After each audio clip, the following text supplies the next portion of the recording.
দেড় দশকের ভারতমুখী পররাষ্ট্র নীতির পথ ছেড়ে বাংলাদেশ এখন দক্ষিণ এশিয়ার ভূরাজনীতিতে একটি স্বাধীন ও কৌশলগত শক্তি হিসেবে আবির্ভূত হচ্ছে। শেখ হাসিনা সরকারের লজ্জাজনক পতনের পর অন্তর্বর্তী সরকারের হাত ধরে শুরু হয়েছে এক নতুন কূটনৈতিক অধ্যায়, যেখানে দিল্লি আর ঢাকার একমাত্র ঠিকানা নয়, বরং ঢাকা বেইজিং, ওয়াশিংটন, রিয়াদ ও ইসলামাবাদের সাথে তৈরি করছে নতুন সমীকরণ। আর এতেই কোণঠাসা হয়ে পড়েছে ভারত। 5ই আগস্ট ভারতের পরম মিত্র হাসিনার লজ্জাজনক পতনের পর রাজনৈতিক পালাবদল হয়, আর তখন থেকেই বিপদে পড়েছে নয়াদিল্লি। দিল্লির কাছে আসছে না কোনো বিশ্বস্ত কূটনৈতিক তথ্য।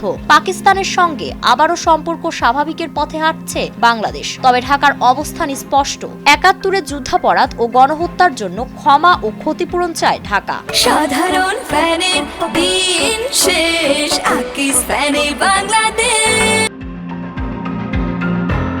ডক্টর ইউনুস কূটনৈতিক প্রতিটি চাল দিচ্ছেন হিসেব করে। তার কল্যাণে দক্ষিণ এশিয়ার আঞ্চলিক বলয়ে এখন এক নতুন মহাশক্তি হয়ে উঠেছে ঢাকা, যার প্রতি কেবল দিল্লির নয় বরং বিশ্বের বড় বড় খেলোয়াড়দের নজর রয়েছে।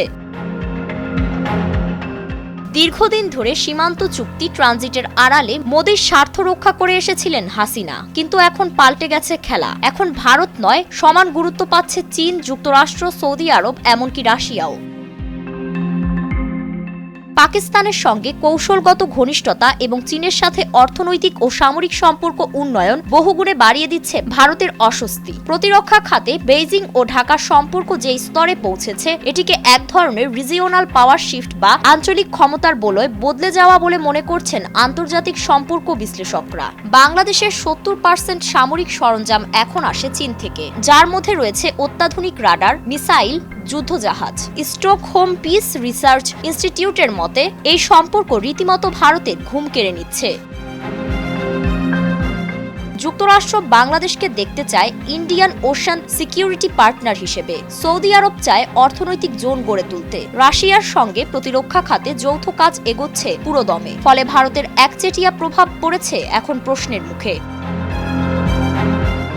এদিকে হাসিনা দিল্লিতে অবস্থান করায় দিল্লির প্রতি জনমনে তৈরি হচ্ছে চাপা ক্ষোভ। বাতিল হচ্ছে আগের চুক্তিগুলো, বদলাচ্ছে ভারসাম্য। বাংলাদেশ যেন বলছে, বন্ধু হতেই পারো, তবে সমান সুবিধা দিতে হবে। তাই তো দক্ষিণ এশিয়ার ভূরাজনীতি আজ ঢাকার দিকে তাকিয়ে। ফারিন রহমান প্রীতি, নয়া দিগন্ত।